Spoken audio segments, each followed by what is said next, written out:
Alors on est plutôt de l'ordre de la dizaine, mais c'est toujours un compromis qui est assez compliqué à trouver entre équiper assez d'animaux pour que ce soit représentatif de l'ensemble de la population ou en tout cas de la colonie.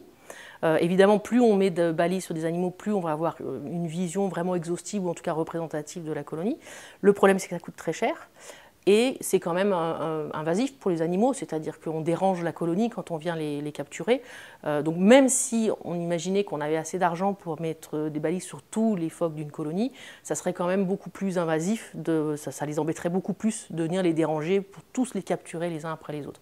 Donc on essaye de trouver un petit compromis qui n'est pas toujours simple. Mais donc en général, une opération, c'est à peu près une dizaine de balises, donc une dizaine de phoques capturés pour ces opérations.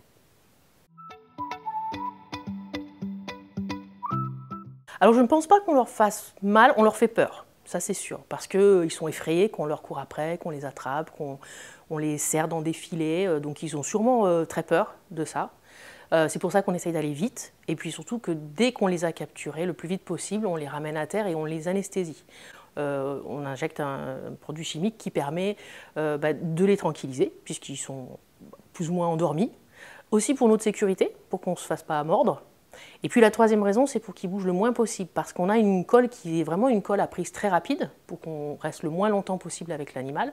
Et s'il bouge au moment où on essaye de coller la balise sur le poil, la colle tient moins bien et la balise risque de tomber très vite.